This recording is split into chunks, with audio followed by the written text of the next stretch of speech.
وحبيبنا وشفيئنا وقرة أعيننا محمد وعلى آله وصحبه أجمعين. Amma ba'd. Kita dulunya nggak punya apa-apa. Kita lahir belum punya apa-apa, masih kosong.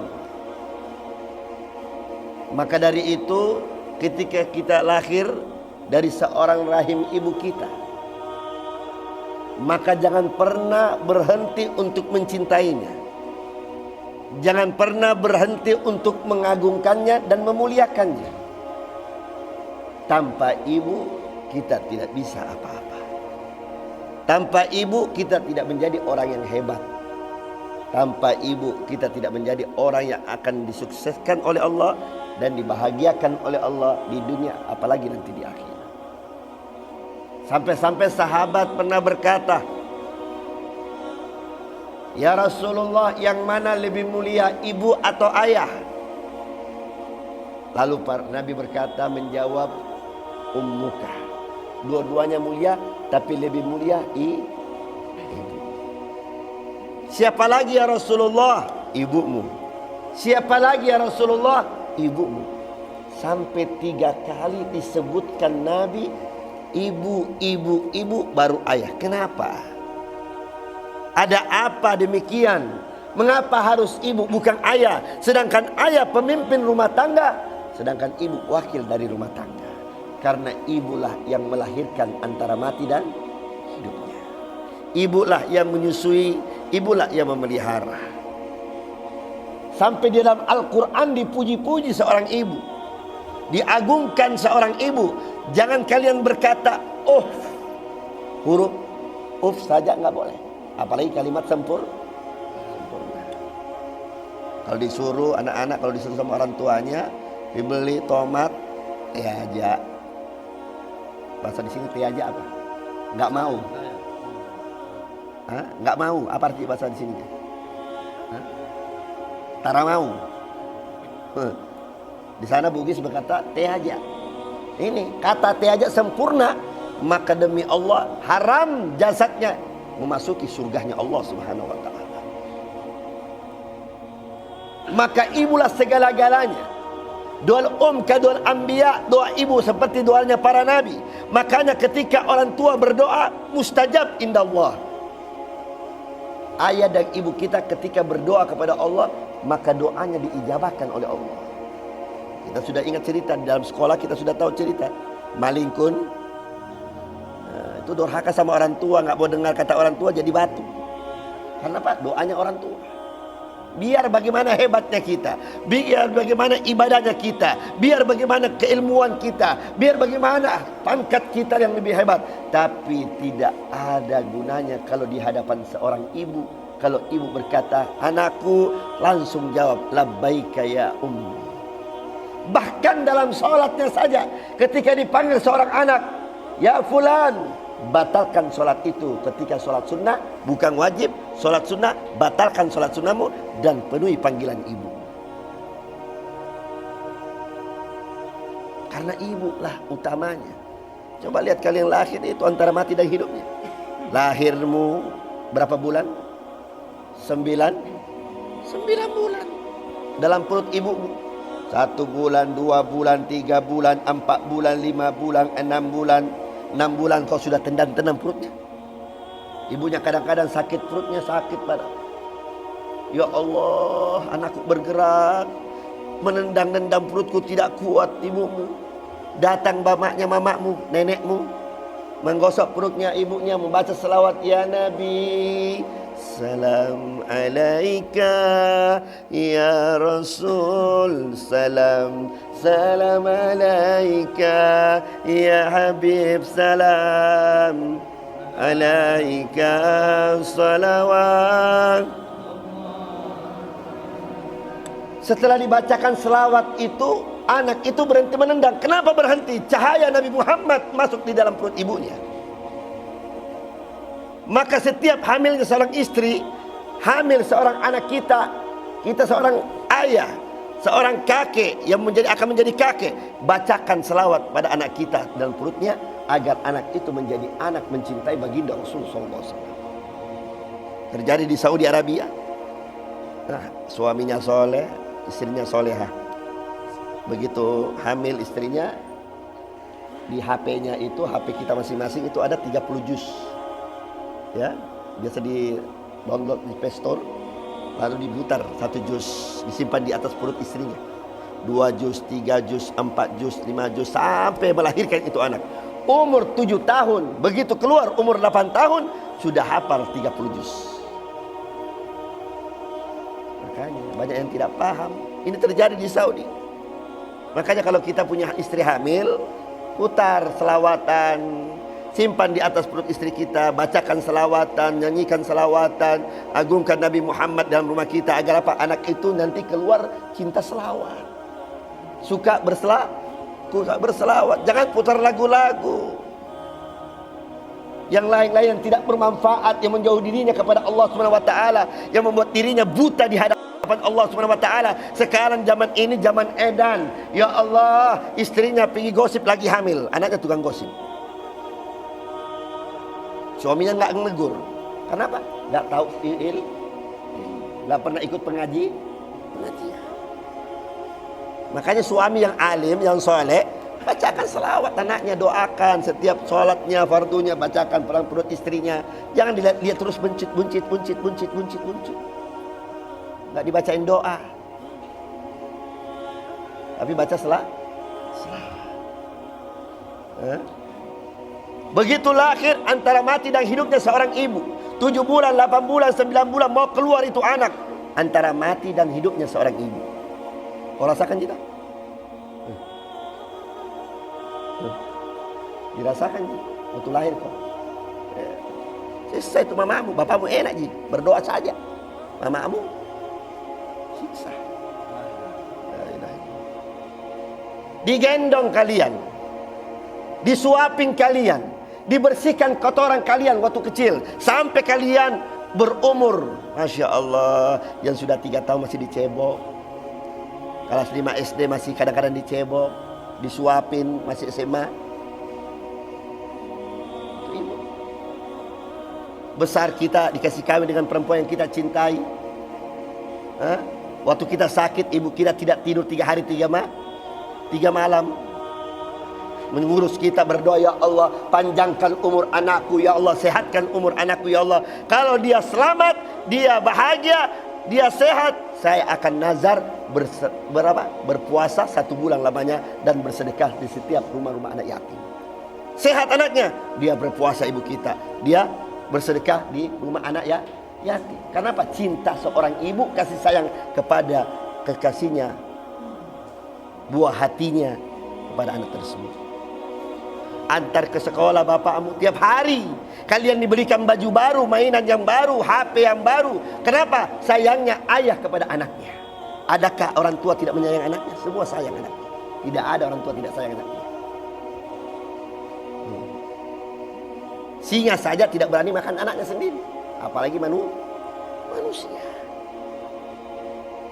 Makanya jangan durhaka sama orang tua, jangan kurang ajar sama orang tua.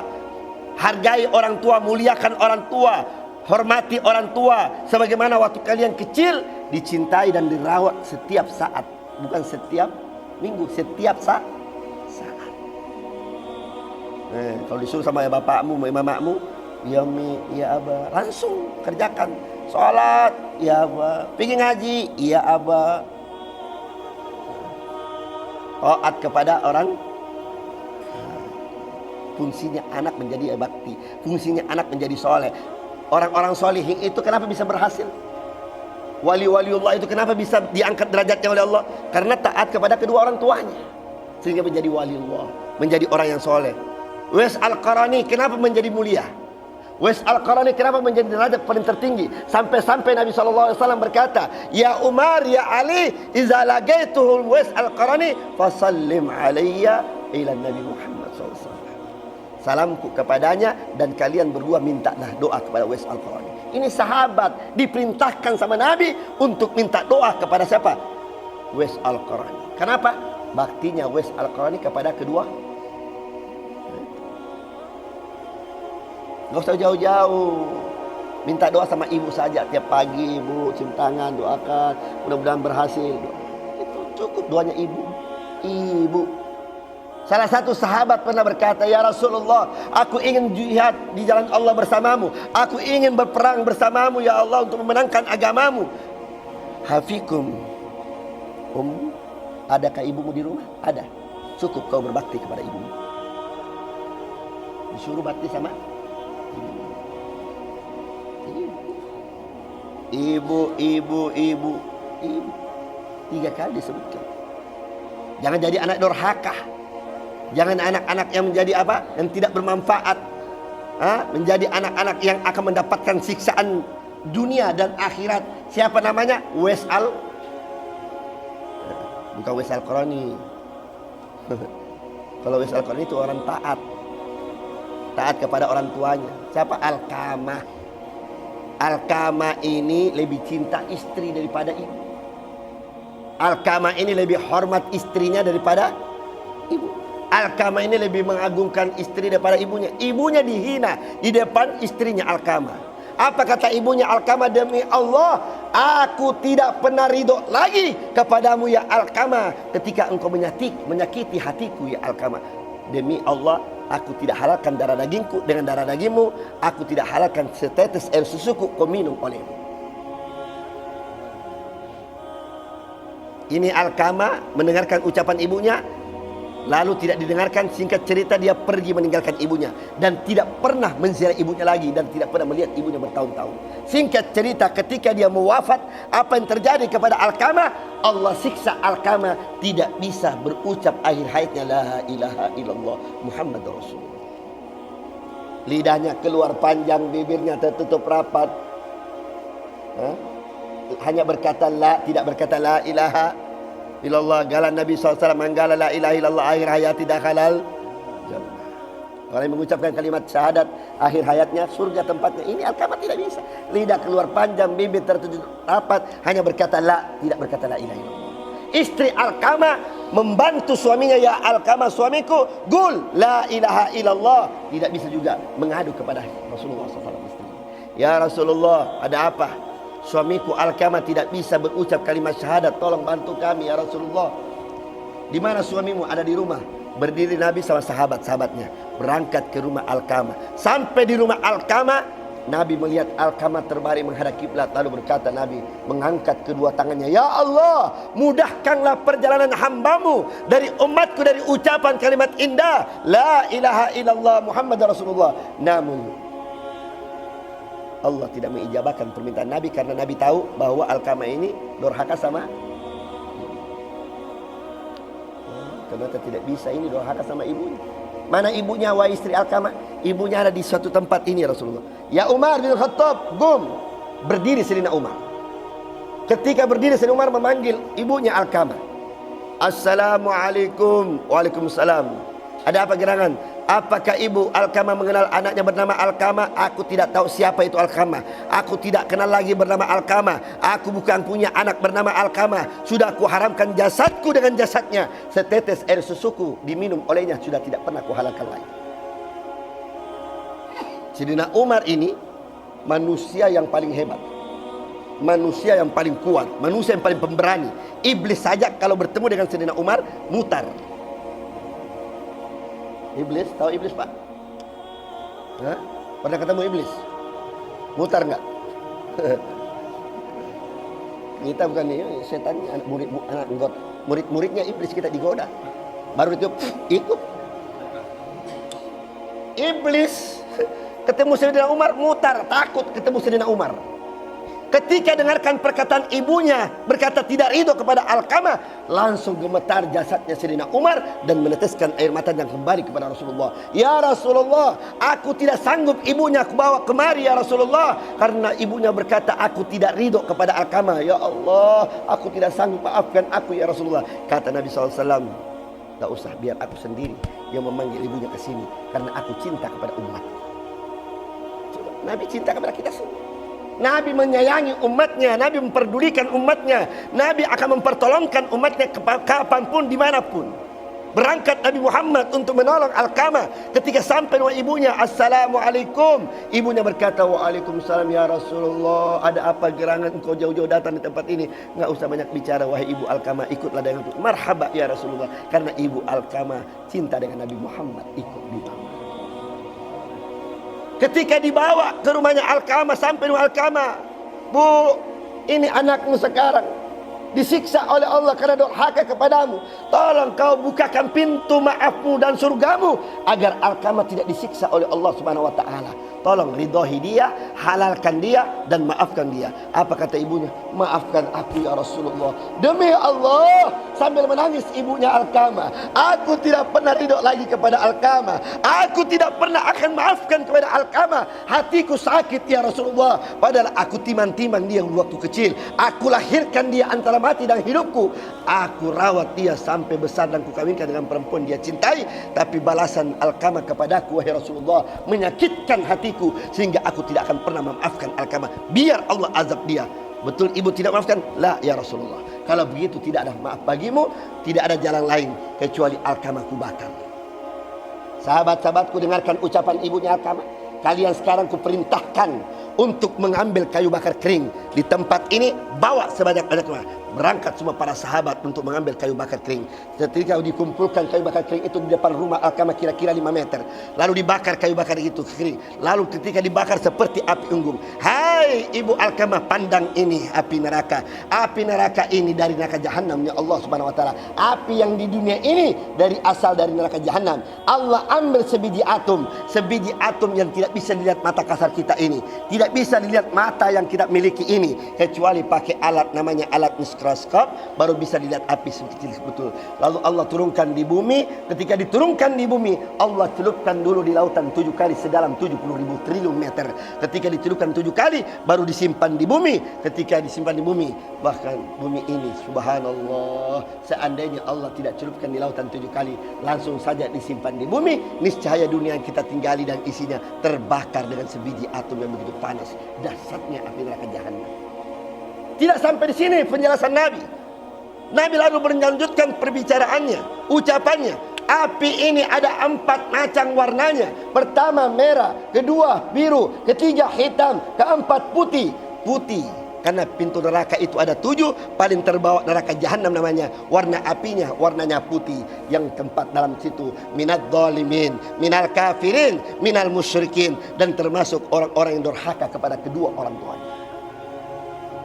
Setelah dijelaskan sama Nabi, lalu Nabi berkata, ya hai sahabat-sahabatku, angkat Alqamah, lemparkan dalam api ini. Lebih baik Alqamah ku bakar di dunia daripada dibakar di neraka jahanamnya Allah Subhanahu wa taala. Ketika mau diangkat Alqamah, mau dilemparkan dalam api ini, spontan ibunya tadi sudah mendengarkan penjelasan Nabi Muhammad, meneteskan air mata dan sambil bermuji, ya Rasulullah, maafkan aku, jangan kau bakar anakku di depan mataku. Demi Allah, saat ini, detik ini, aku halalkan Alqamah, ku ridhoi Alqamah dan ku maafkan Alqamah. Ketika ibu berkata ridho, maaf, halal, langsung Alqamah yang tadi tidak bisa berkata la ilaha illallah, langsung la ilaha illallah Muhammadan Rasulullah. Karena apa? Pintu maaf ibunya sudah terbuka. Ridallahu fi ridho walidain wa suqtullahu fi suqtu walidain. Ridho Allah ada kepada ibu dan ayahmu, dan murkanya Allah ada kepada ibu dan ayahmu. Makanya anak-anak sekarang jangan coba-coba kalian durhaka kepada orang tuamu. Kalian durhaka, maka kalian tidak akan mendapatkan kebahagiaan. Kalian menyakitkan, maka kalian akan mendapatkan siksaan di dunia, apalagi nanti di akhirat. Jangankan meneteskan setetes air mata ibu dan ayahmu ketika mengalir di pipi mereka, satu demi satu mengalir pipinya. Ketika air mata itu jatuh di tanah, tanah ini berkata yang kita injak setiap hari kita berjalan di atas bumi ini, berkata, demi Allah ya Rabb, Aku akan siksa anak-anak yang durhaka kepada kedua orang tuanya ketika mereka masuk dalam perutku. Ku hancurkan tubuhnya, ku remuk tulangnya, ku siksa sampai kapan? Yaumal qiyamah, sampai pembangkitan manusia. La ilaha illallah. Mudah-mudahan kita semua di sini yang hadir di tempat ini menjadi anak yang berbakti kepada kedua orang tuanya, menjadi anak-anak yang saleh, menghormati kedua orang tuanya. Allah, orang tuamu sekarang masih ada yang hidup, masih ada yang Masya Allah memberikan kalian nafkah, memberikan kalian uang, memberikan kalian pakaian, memberikan kalian makanan, memberikan kalian kesehatan. Subhanallah, karena orang tuamu yang berjuang untuk kita, maka balaslah kepada kedua orang tua kita dengan kebaikan. Kalau kita balas dengan kebaikan, mulai awal kita melahirkan sama orang tua ibu kita, maka kita balas sampai dia wafatnya. Kita jaga baik-baik, kita hormati baik-baik, kita pelihara baik-baik. Sekarang banyak orang anak-anak yang masukkan orang tuanya ke rumah jompo, banyak anak-anak yang membentak ibunya sendiri, banyak anak-anak yang merampas uang ibunya dan ayahnya, banyak anak-anak yang menyakiti hati kedua orang tuanya. Bahkan anak-anak sekarang banyak mengambil apa? Uangnya untuk apa? Narkoba,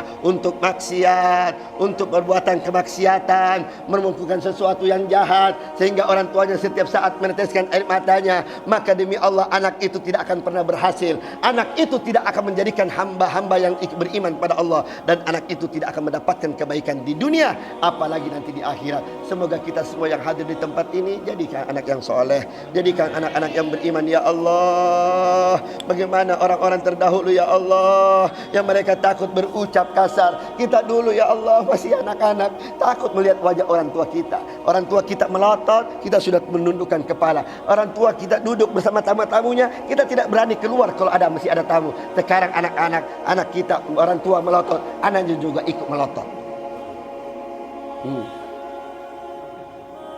Orang tuanya sudah melotot. Kenapa? Melotot tuh. Ini anak sekarang. Perbedaan, kita dulu tidak berani. Ada tamu tidak berani keluar, ada tamu ini tidak berani begini, ada orang tua tidak berani kita berkata-kata, diam, nanti dijawab baru kita jawab. Nanti orang tua bertanya, nanti kita jawab. Sekarang ya Allah, belum kita bertanya sudah menjawab. Bagaimana? Ada anak membunuh orang tuanya. Coba lihat di berita-berita, betul? Anak membunuh orang tuanya, anak membunuh neneknya, anak membunuh kakeknya. Gara-gara apa? Doe. Sayangi orang tua, cintai orang tua. Ibu.